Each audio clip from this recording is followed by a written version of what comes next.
welcome everybody. My name is Drew Parobek, and as Mallory said, I am a partner in the Cleveland office of Vorys. I am the chair of the firm's bankruptcy, restructuring, and workout practice, and in that role, it really is my pleasure to welcome all of you, and thank you for taking time to join us today. With me are my colleagues Jeff Bieszczak. I work with Jeff in the Cleveland office. Jeff practices bankruptcy, restructuring law, and also finance. And my colleague Elia Woyt. Elia heads up our practice in those areas in the Akron office. So for the next 45 minutes or so, we're going to take you on a whirlwind tour of forbearance agreements and loan modifications. What are the considerations prior to drafting? When are such agreements justified? When do you forbear? When do you amend? When should you consider something in between? We'll talk a little bit about important provisions. We will try to give you a guide to obtaining maximum protections and offer some practical advice.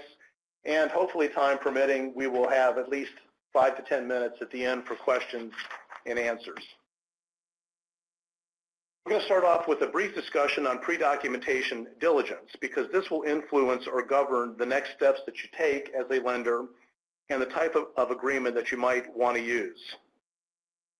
So the first step in your diligence process, and it might seem almost that it goes without saying, but it is critically important, is doing a corporate, organizational, and legal authority review. So what does this entail? Most importantly, and probably familiar to nearly all of you, would be obtaining certificates of good standing, updated corporate organizational documents for your obligors, figuring out, confirming that ownership as you know it actually is the current ownership of your obligors, and getting an updated incumbency and slate of officers of the company.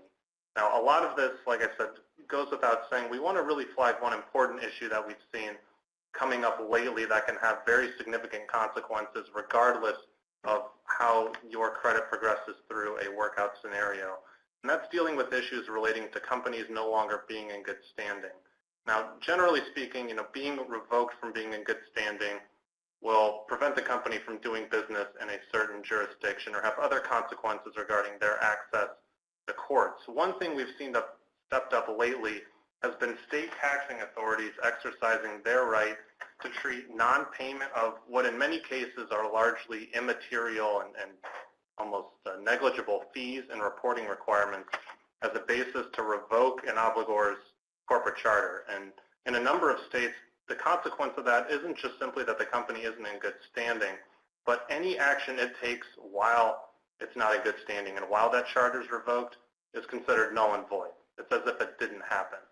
So considering scenarios where you've got release language, reaffirmations of obligations, acknowledgments of default, if you don't go through the process up front to make sure that your company is in good standing and check any of those issues, you could wind up with a scenario where your obligor has signed a document that unless and until those issues are fixed, not binding on that company.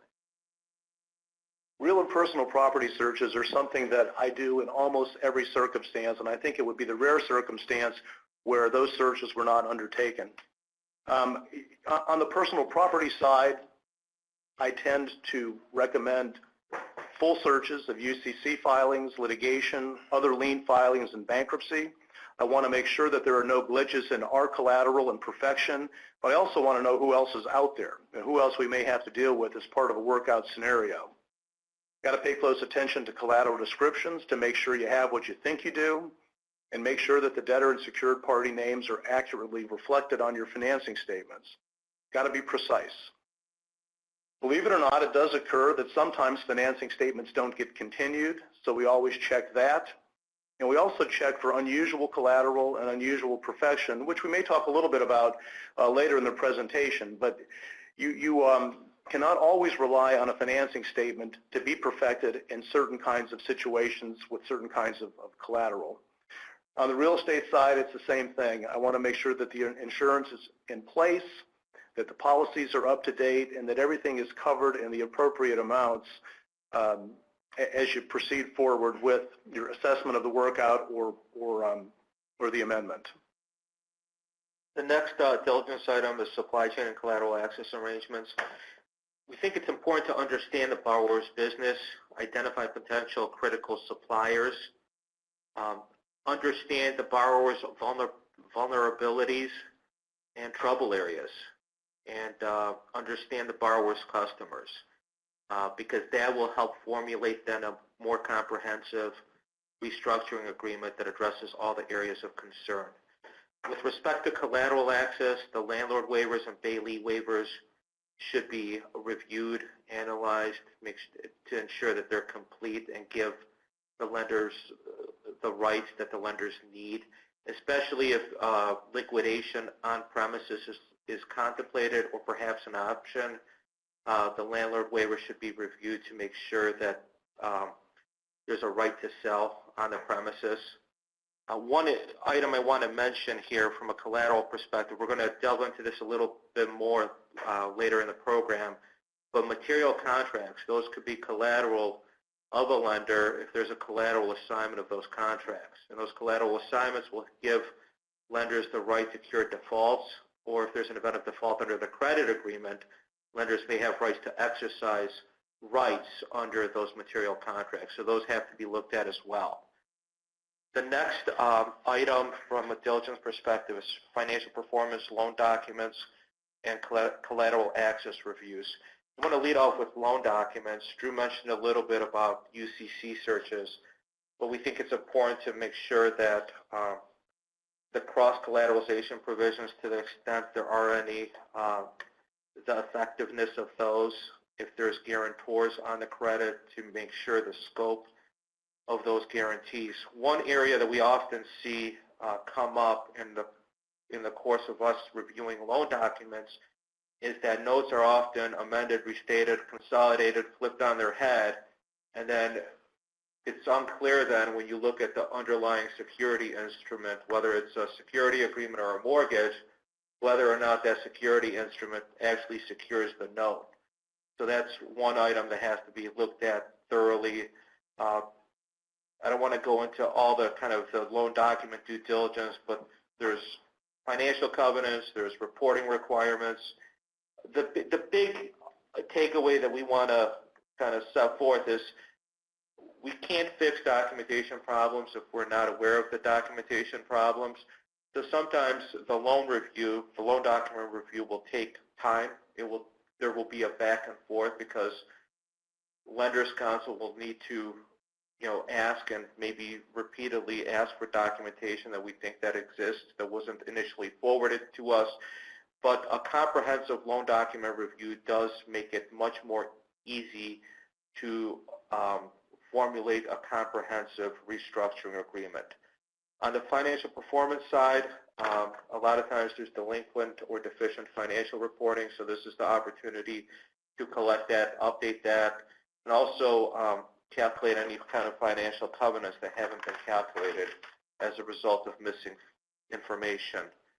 And with respect to collateral access, if there's a cooperative borrower, the lender should consider exercising field examinations, audit, and inspection rights. One kind of pointer here is do not rely on book value of inventory. An on-site inventory analysis usually yields a very different result than the book value of inventory on the borrower's books. So once you've completed your document review and you've undertaken your additional due diligence, you should have a good feel for your position. Is it strong? Is it weak? Now what? We think there are a number of overarching considerations that will play into what kind of an agreement you want to enter into with your customer. Question number one is, does your borrower's business have a future? Is there a business to save, a business to reorganize? Can this credit be returned to the line, or is this an exit refi scenario? Considerations that go into that, I think, are both tangible and intangible. But I've done this for a number of years, and I have found that if you're working with good, honest people on the other side of the table, typically with good counsel, and there's been transparency, that certainly eases the workout scenario and negotiations.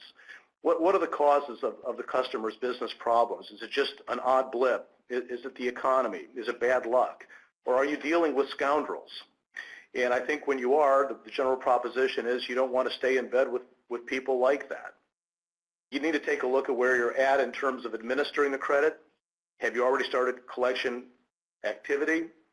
and has the relationship, the credit itself, or the personal relationships deteriorated to a point where it's going to be very difficult to resurrect.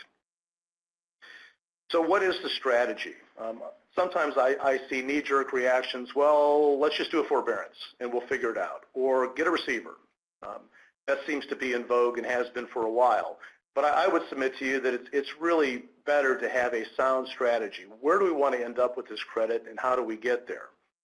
I think it's okay in the short term to have a forbearance arrangement while you figure that out, but I think it certainly is much better going into it to know where you want to be and where you want to end up. Documentation and diligence is strategy in action. I think that really goes to the question of, are my documents in order? And if they're not, that's going to play into what I do to get them in order. Do I have all the collateral that's available? Do I have guarantees from everybody I need to have guarantees from?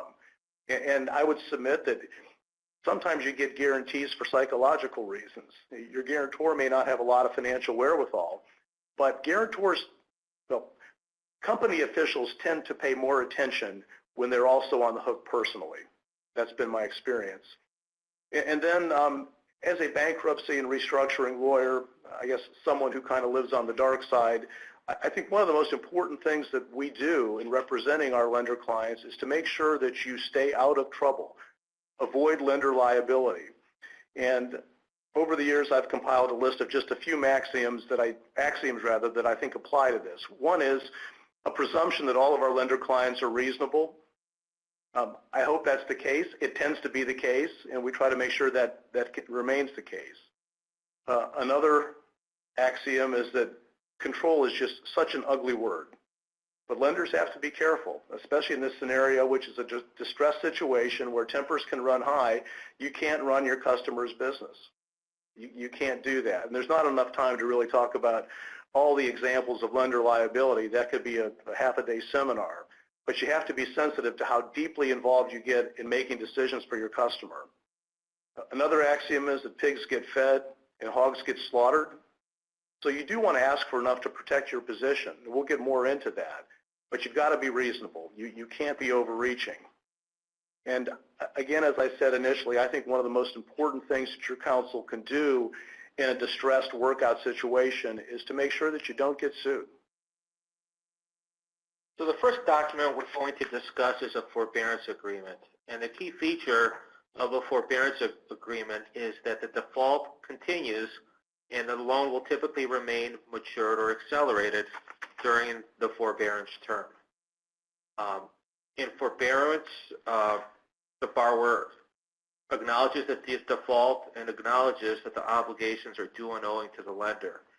Now, some borrowers kind of push back if they're offered or a forbearance agreement is proposed by the lender that there's a negative stigma associated with forbearance transaction. My response to that is, as a borrower, if there's a default and typically the loan is due and owing, it's matured or accelerated, you want that forbearance feature. Otherwise, the lender would be able to exercise its rights at any time. So,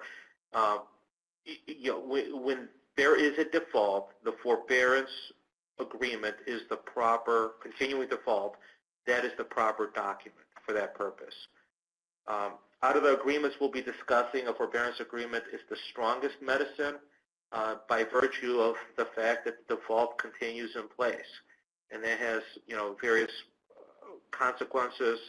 The lender, depending on the terms of the forbearance agreement, could invoke the default rate. But while it offers accommodations to a borrower, the forbearance agreement likewise offers protections for the lender. And it's a highly negotiated instrument. I always like to say there's no such a thing as a form forbearance agreement. You have to tailor a forbearance agreement to the specific credit, the specific risks that are associated with that credit. It's important to remember that a forbearance agreement is not an end game, but it offers typically a roadmap to the end game. And while obviously, but prior to the expiration of the forbearance term, forbearance agreements contemplate repayment of the debt. That typically, doesn't usually happen. Usually there's extensions. Usually there's orchestrated sales of collateral. Usually, they can take various courses during their pendency. But one practice pointer, kind of that piggybacks on what I said before, that they're highly negotiated instruments, we often find it more efficient to negotiate a term sheet with the borrower prior to starting to draft the forbearance agreement. And in that, when a term sheet is a comprehensive term sheet is negotiated and consented to, it makes the drafting of the forbearance agreement much more efficient. And it really, if it's a good term sheet, there shouldn't be any surprises either for the borrower or for the lender. There are times where forbearance agreements are entered into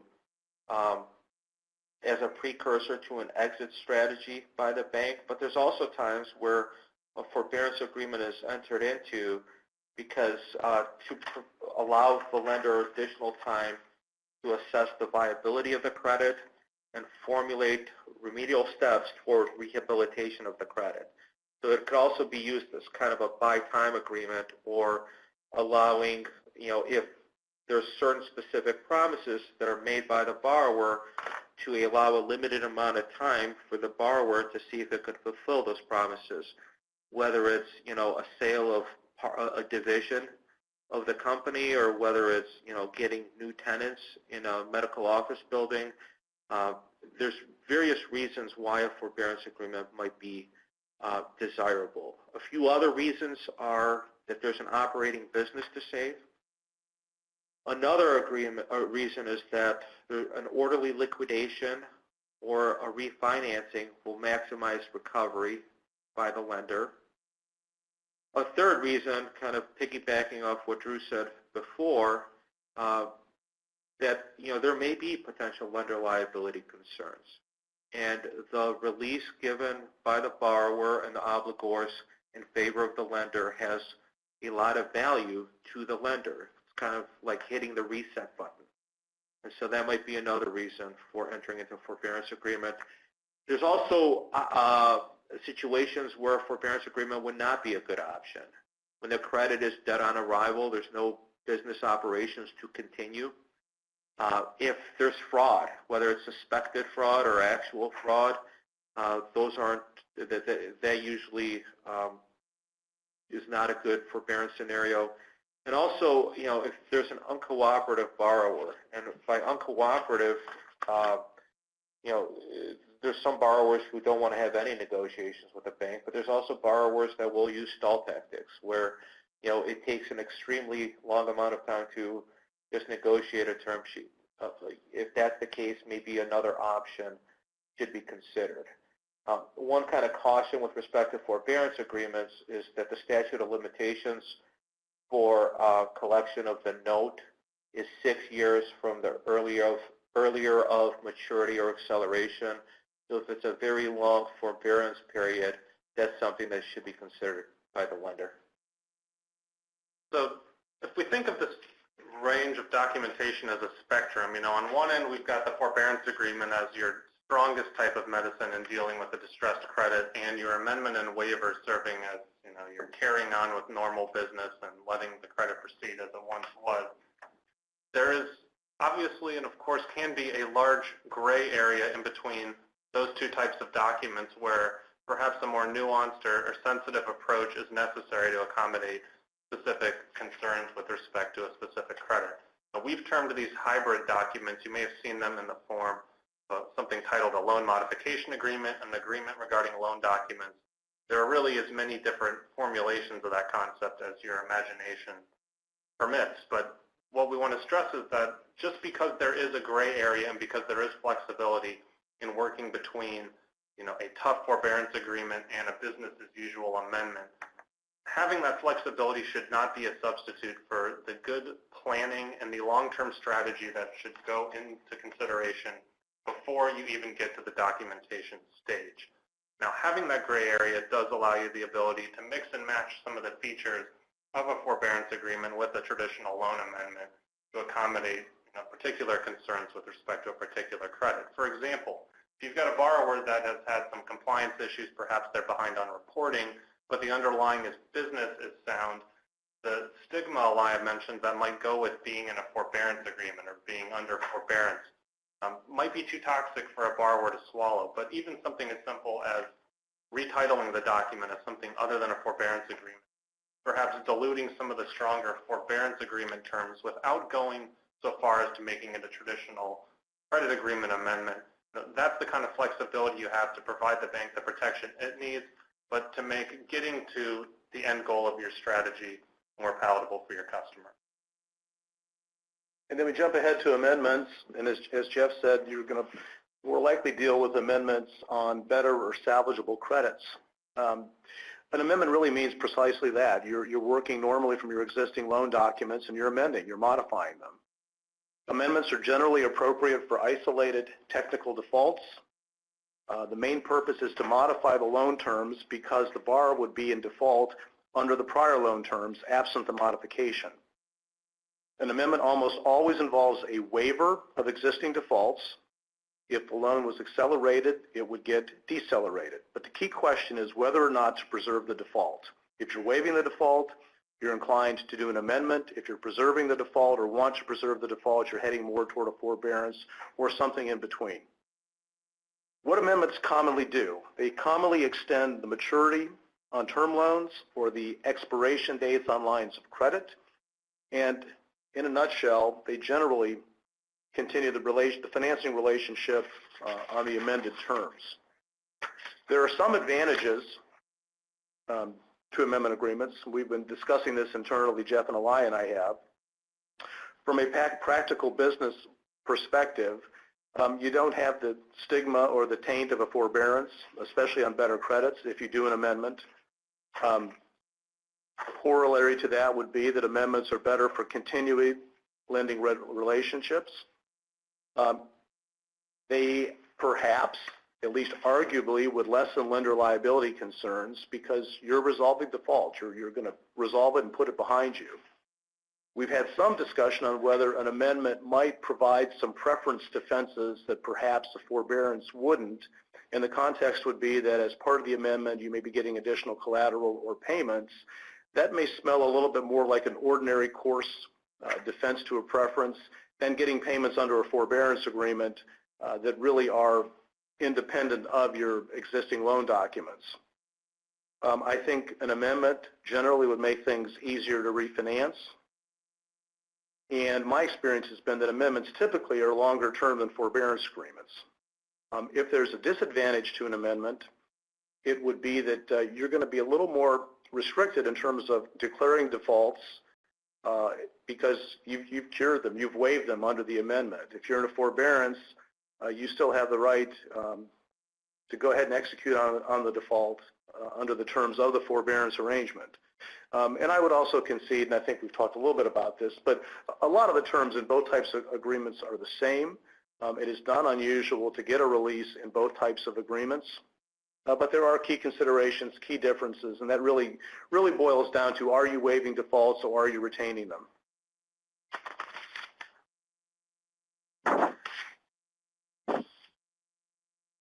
Okay, we're going to jump into our favorite terms and provisions of these various agreements. The focus is probably a little bit more on forbearance agreements, and I would imagine that most of the people listening in have experienced these types of provisions, are familiar with them, but we've identified these as some that are standard and very important. You want existing defaults to be reaffirmed by your customer. If there's any disagreement on that up front, you want to work it out. You want to go ahead and resolve it up front and not have that as a lingering issue, and you try to capture the entire universe of existing defaults. Agreement to waive or forbear, we've talked about that in the session which preceded this. So when you waive, you're going to waive when you're amending, and that's going to probably be tied to a better credit. But the question, how long do you forbear? To me, a long forbearance often starts to smell a little bit more like an amendment, and I think you can get into issues of course of dealing if you amend over and over and over again. Now, my record for amending a forbearance agreement is 23 amendments, and that's not something I'm particularly proud of, but it carried a forbearance arrangement for a long, long time. Thankfully, it ultimately had a successful conclusion, but it was one short forbearance period after another.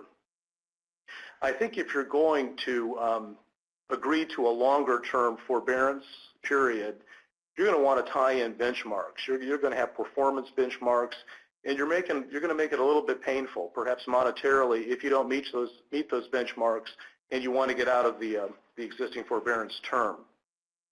You always will want to have an acknowledgement of the existing obligations, certainly the reaffirmation of liens. If there's an issue there, you want them to be fixed. But you want, at a point in time, the time that the forbearance agreement is executed, you want an understanding as to what is owed. If there are issues about whether default interest was appropriate or not, you want to get those issues resolved again up front. And I've had circumstances as well where counsel for the customer has said, well, you know, what is the bank really carrying this obligation on its books? Well, as far as I'm concerned, the obligor, the customer, is entitled to the customer balance, but not a bank balance that may reflect write-offs and other internal considerations. What the customer owes is what the customer owes.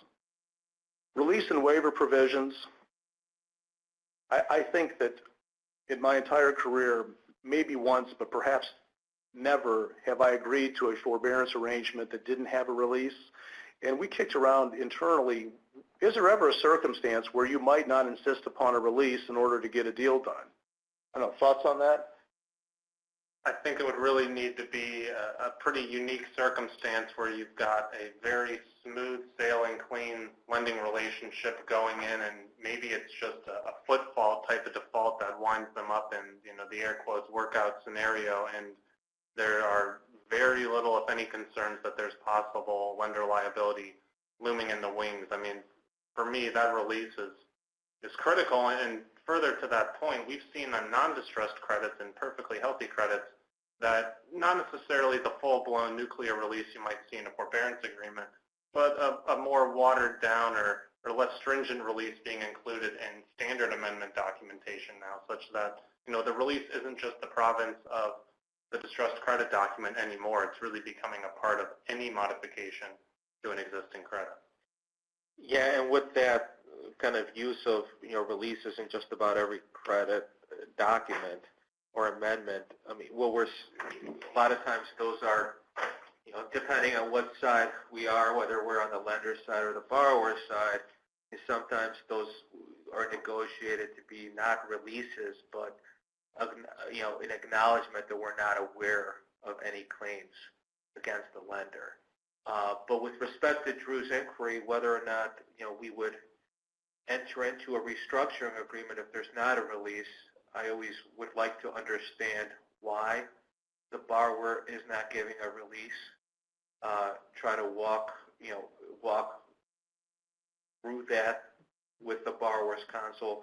I think it's typically odd that, and especially in a forbearance agreement, where a borrower's counsel would strike out the release provision, because that's kind of one of the main traditional key terms of a forbearance agreement. But I'm a little wary of saying by no means would we enter into that agreement.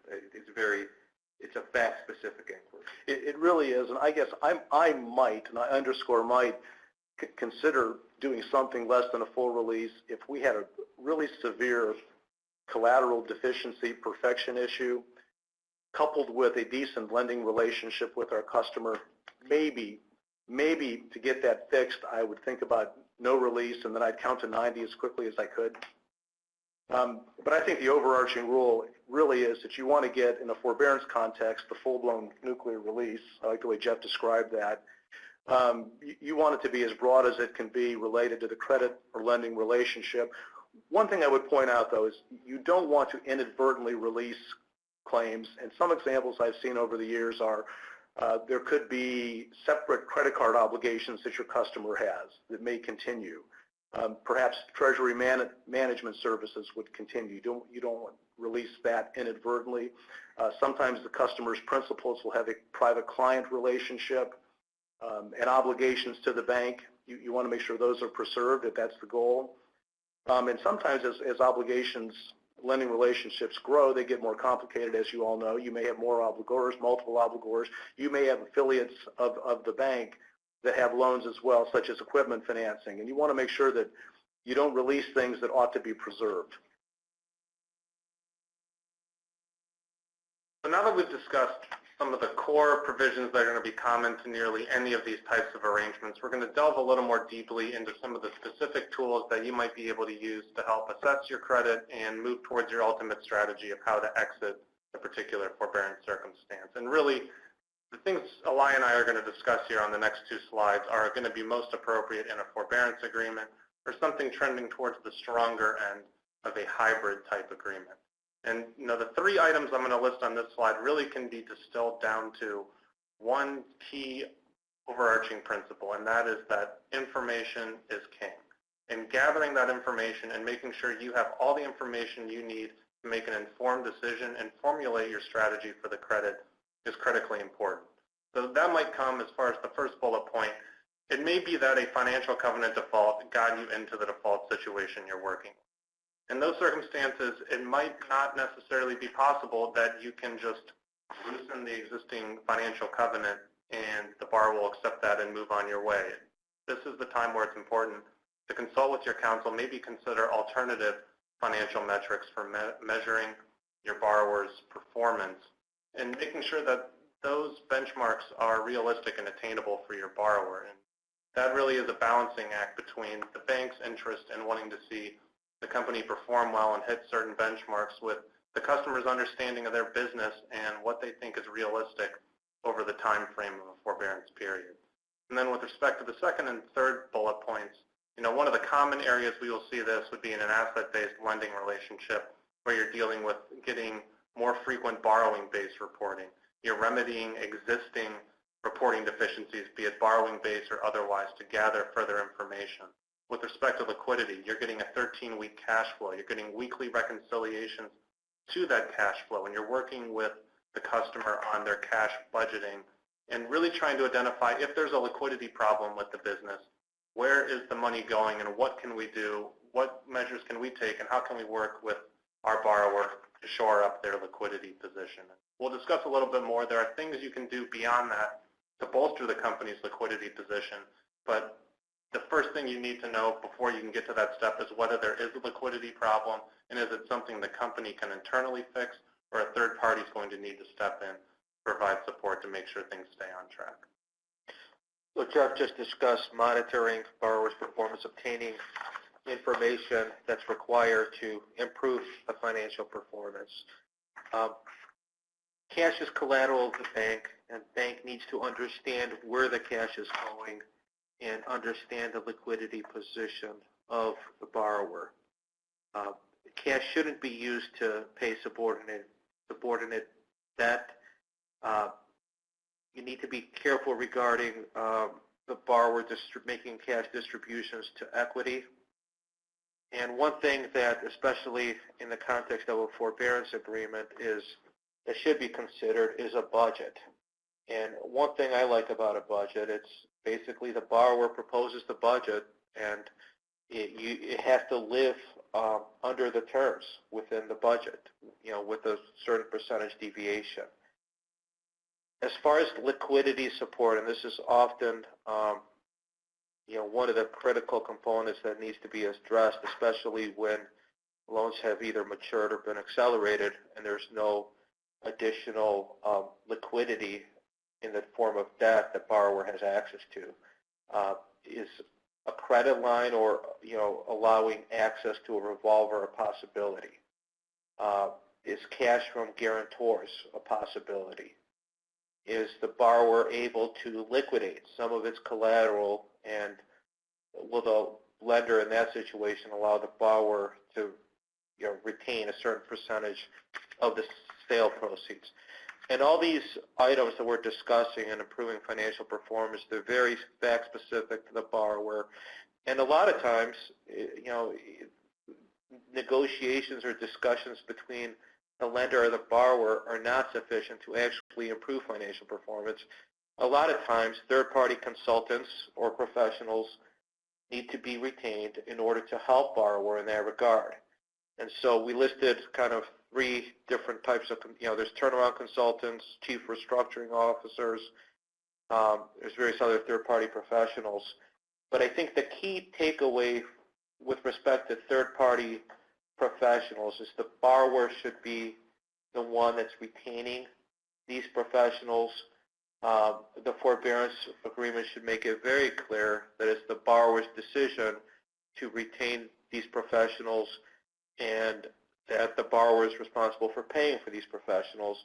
With that said, the lender should be able to negotiate some kind of reporting that it gets access to based on the work of these professionals, and should also be given the opportunity to have discussions with these professionals at reasonable times, either with or without the presence of the borrower. But these kind of go into what Drew said before with respect to lender liability concern. One rule, if the professional hasn't been retained at the time the restructuring agreement is entered into, perhaps list 3, 4, or 5 options, and then the borrower will decide among those options which professional to retain.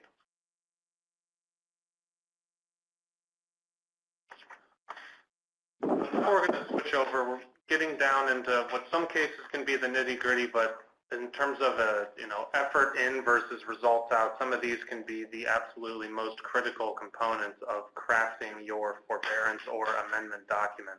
And the first 2 really go hand in hand, and that is getting a great feel for what your collateral package is and seeing where are there instances where we can either remedy existing issues or perhaps, since you've got the opportunity, identify additional guarantors or other obligors and additional collateral sources. And as common sense as that may seem to be, it's not infrequently that we see that can sometimes be skipped across or that can be hurried over in the rush to get to a documented forbearance agreement. An important part of the loan review, and particularly if you've got a customer with multiple different relationships across different arms of your institution, perhaps they've got real estate loans, they've got separate asset-based lending facility, they've got equipment finance obligations. Seeing where collateral exists along that broad spectrum of obligations and where potential additional obligors might exist, and looping those in to secure what might be less amply secured obligations is a really important part of this process, and having the consideration being provided of the forbearance or the waiver of default is a great opportunity to capture that additional value and that additional security for the bank while it's got the chance. And as far as remedying lien perfection issues go, this is where having your counsel closely review documents to identify and remedy those issues is critically important. And I think just like any other issue with lien perfection, there's really nothing but horror stories out there. And one particular horror story we'd point you to is a case out of the 7th Circuit called In Re Duckworth. This was an appellate level decision in which there was a promissory note in which the relevant security agreement had identified the obligations being secured, just relating specifically to that promissory note. And the promissory note was dated December 13th, 2008. Unfortunately, the security agreement said that the promissory note being secured was dated December 15th, 2008.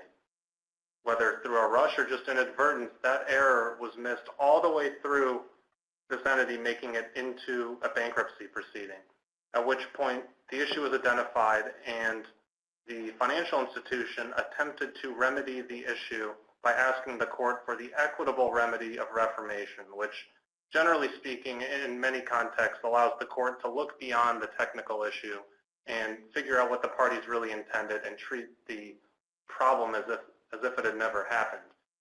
The key takeaway and problem here is that once that obligor went into bankruptcy, the court said it no longer had true privity of contract with that obligor, and because the bankruptcy trustee was treated as a separate entity, there was no reformation available, and the relationship and those documents were treated as if they were frozen on the day the bankruptcy is filed.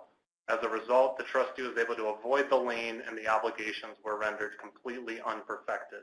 And we're talking about 2 digits being off in a single security agreement, It's something an attorney can quickly identify and fix if given the opportunity. And it's one of those things where rushing through that step and saying we can handle this later, we can do a further loan review at a later time, there might not be a later time, and you might get to a point where it's too late to fix a problem like that is eminently fixable.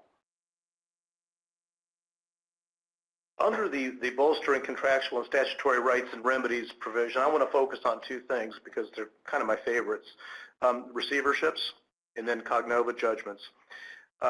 I'm a pretty big fan of receivers. I think that receivers can bring two distinct advantages, really many more than that, but two distinct advantages to a workout scenario. So you want to have the ability to have a receiver appointed in your forbearance document. Receivers can sell property free and clear of liens under Ohio's not so new statute anymore, but it was certainly an improved statute. And I think that because receivers operate under court orders, that can provide insulation to lenders. You've got the protection of a court order when a receiver is undertaking actions that really inure to your benefit. There are a couple of caveats, however. A receiver is an officer of the court. It's not working for you as the lender. And also remember that you can't always get what you want.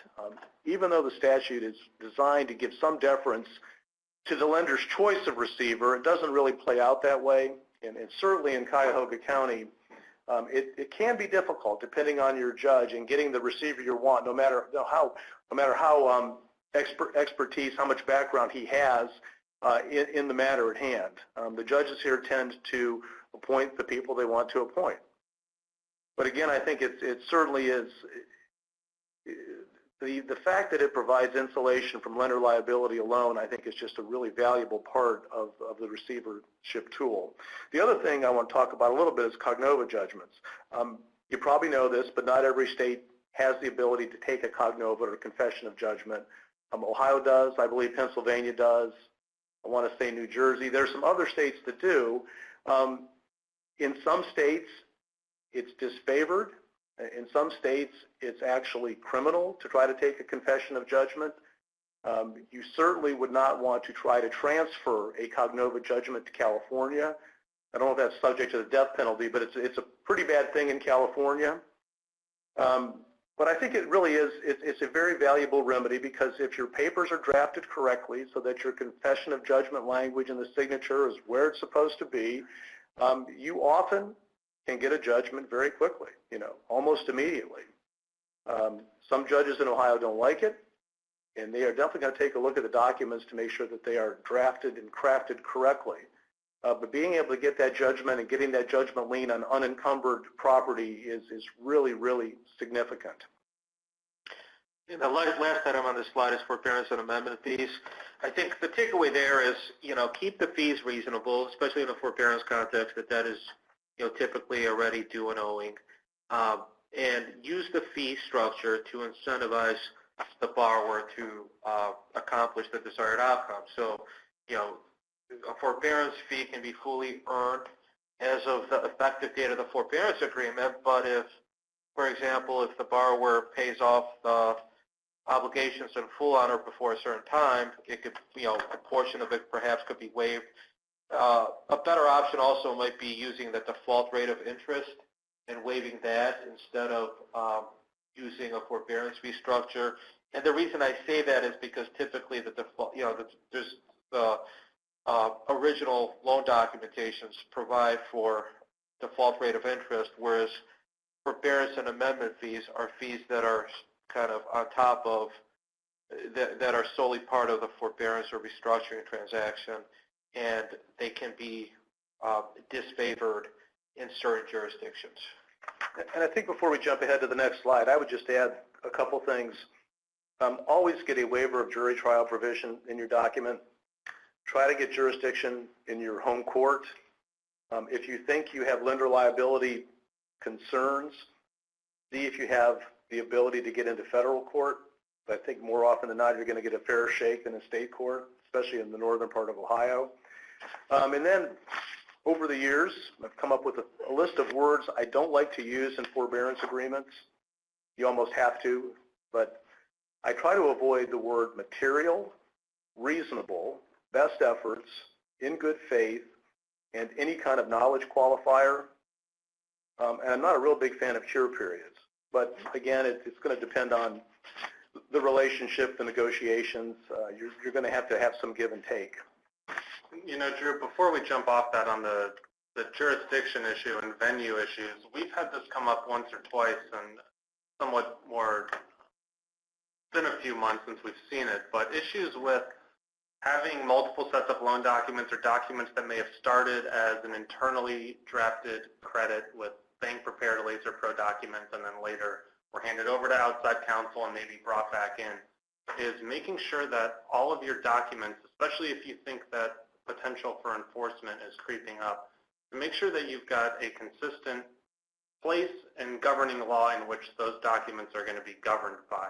And that can not only apply just within a specific set of documents, but across a broader relationship with the customer. If you've got equipment loans, if you've got an asset-based loan, you've got C&I loans, you've got real estate loans, it's possible that all of those documents may be governed by different sets of laws and have different and sometimes exclusive consents to being heard by a judge or a court in a particular city or county or state. And unfortunately, if you get to the scenario where it's time to enforce and you have documents that need to really be litigated in conjunction with one another, but have provisions that say one's going to be litigated in New York and the other's going to be litigated in California, now you've created a very messy and a potentially very expensive problem to try and remedy when that's something, and we know it appears in the boilerplate of the documents, and a lot of time it's almost an afterthought when negotiating the core business terms, but it can have really dramatic and drastic consequences when it comes time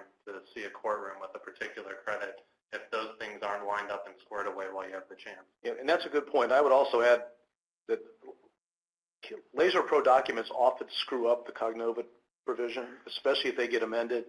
You may have a signature on one page and you're warning on another page, and it's just not going to work. So if you're working with Laser Pro documents and you want to preserve that confession of judgment Cognova right, be careful that it's done right.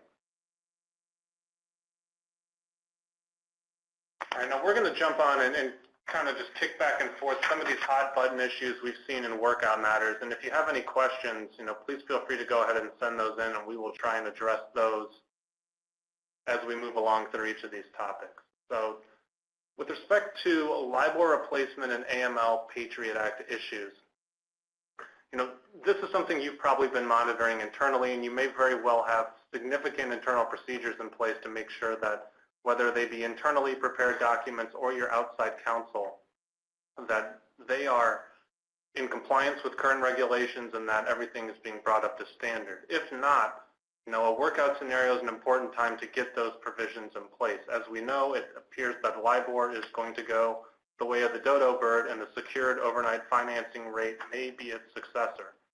Regardless of what its successor is, if you have a loan with a LIBOR-based interest rate, now is your time to get replacement provisions that can avoid a potential issue down the line where you are sitting at the table with your borrower, or worse, you have no agreement whatsoever as to what the replacement is going to be, and it really becomes the wild, wild west as to how your loan is going to bear interest on an ongoing basis. Additionally, with respect to things like beneficial ownership regulations, OFAC, Patriot Act, sanctions, all of these issues and compliance matters can be picked up in your documents and are very simple legal changes, and something that if they're not already covered by any applicable outside counsel guidelines or internal procedures you have, it's the perfect time to address those and bring them into compliance. The next hot button issue we wanted to discuss is managing swap and hedging exposure.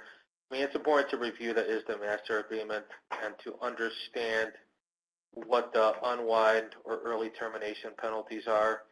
Especially during the most recent real estate crisis, a lot of times, in addition to being underwater on the collateral, borrowers had a very large amount of liability under their swap agreements, early prepayment liability.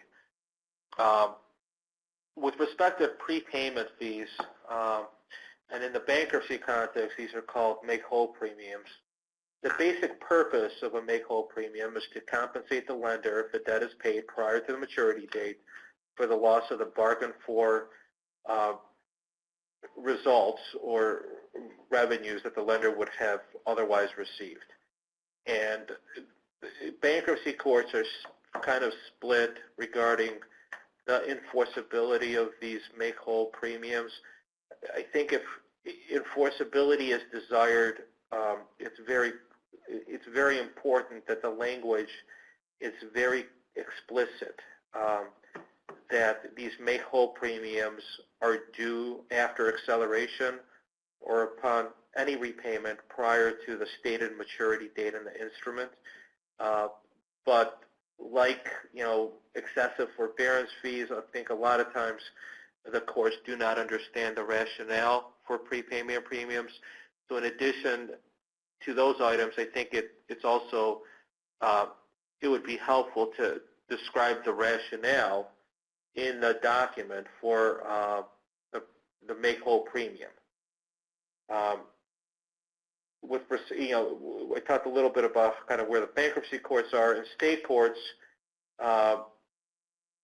they're usually disfavored because the borrowers are forced to exit or sell collateral to repay the lender, and enforceability is probably even less certain in state courts than in bankruptcy courts. All right, we had a question from a participant. The question was, does the cognovit paragraph have to be the last paragraph in the document with the signature directly below? It's a good question. So there are really two components of an effective cognovit in your documents. First, you want to have a warrant of attorney. That's going to be in the body of your document. And while we typically like to have that be bolded or underlined or really stand out from the rest of the document, that does not necessarily have to be the last paragraph of the body of the document. What you may be getting at, and what is absolutely critical, and there is no room for error on this, is the specific warning paragraph. And the relevant Ohio statute on this, because the language is fixed by law, is section 2323.13. And that section has very specific language, and it very specifically states that that warning paragraph, one, must be more conspicuous than any other language in the document. So for us, that means if our document size 12 font, this is size 14, underlined, bolded, anything you can do with a border around it, it needs to stand out from anything else on the document, headers included. And additionally, the signature does need to be directly below it. And unfortunately, sometimes when we have inherited credits with the existing documents, they may have a cognovit warning at the top of the page and have signatures running down serially, signatory A, B, C, D, down. Maybe it stretches multiple pages. And really the proper way to do it is warning block, signature, warning block, signature for each person. It kills a lot of trees and burns a lot of ink, but that is technical compliance with the statute, and that is absolutely non-negotiable when it comes to having an enforceable cognovit under Ohio law. Yeah, and I would add to that too that in a lot of forbearance agreements, we put the cognovit warning and signatures at the tail end of the forbearance agreement. Yeah, and so I've seen there's some varying, schools of thought on whether you need them, which of your documents need them. I think we can all agree your loan agreement or credit agreement will have it if you have a cognovit. Your promissory notes absolutely positively must have them, because in most circumstances, you're going to have your promissory note is going to be your primary evidence of indebtedness. So when your lawyer is taking your note to go be enforced and to go get the cognovit, they're going to submit the note, and that is the confession of judgment that the court's going to be relying on to give you your cognovit judgment. The same with guarantees. So yeah, same with guarantees. Occasionally we've seen the kitchen sink thrown at them where they are in every document, including I've seen it on a disbursement letter, believe it or not. I think that is well, certainly overkill, but anything that's tying back to a credit agreement, an amendment, or a promissory note, those are the core documents you're going to want to see your cognovit rights in, because that's what you're ultimately going to be suing on to get that judgment. And it is hugely helpful to have originals when you go to court. Okay, a couple more hot button items real quickly. Effect on subordinated debt, this is probably pretty obvious, but check your agreements. There are notice provisions. You want to make sure that money is not leaking out to subordinated creditors if they're not entitled to it. Flood zone certifications, if you have mortgaged property that's serving as collateral that's in a high-risk flood zone, there's got to be insurance. You know, your borrower will typically pay for it. They may push back, but under the National Flood Insurance Program, it is mandatory that there is insurance on that property. One other item I have, it's not listed, but if you're dealing with military servicemen, be careful, especially in a consumer context, especially in a foreclosure context. But the Serviceman Civil Relief Act will come into play, and there are penalties if you proceed improperly against servicemen. Yeah, last two items for deposit accounts. If your collateral consists of deposit accounts, make sure that you're perfected by control in the deposit account, because if proceeds of your collateral are deposited in a deposit account over which another lender has a security interest that's perfected by control, the other lender will have priority over such proceeds, even if those proceeds are from your collateral. So that's the deposit account priority rule in Article 9. So, you know, make sure that the deposit account control agreements are in place, that they properly describe the relationship, and as a lender, do not release liens on your collateral until the payoff is received by you, not deposited into your borrower's deposit account at another bank. And the last thing I wanted to touch on is material contracts. We previously briefly discussed collateral assignments of material contracts. Those collateral assignments typically are called consents and agreements. And I think the key takeaway here is to understand your borrower and the industry of your borrower. For example, with a power plant. If a power plant is being constructed and the owner of the power plant is going to be using natural gas from the interstate pipeline that's 25 miles away to burn and spin the turbines, and the owner of the power plant contracts with a third party for the transportation of that gas,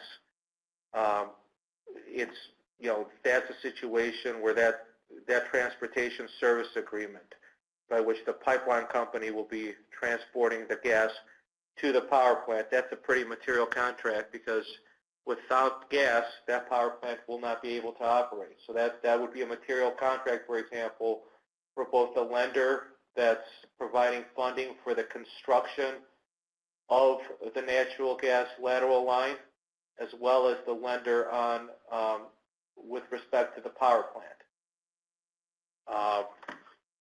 And, you know, just to kind of take that example further regarding knowing one's industry, you know, in the power plant context, there might be various water supply agreements, water discharge agreements. Those are crucial agreements because without water, you're not able to cool the turbines and operate the plant. So the material contracts, that's something that's a lot of times either overlooked or not given enough look at the origination stage of the loan, but it becomes critical, especially when there's distress and various options have to be considered. This time, we'd like to thank you for joining us today. Should you have any questions after this call, feel free to reach out to Drew, Jeff, or Elia. This concludes our program. Thank you.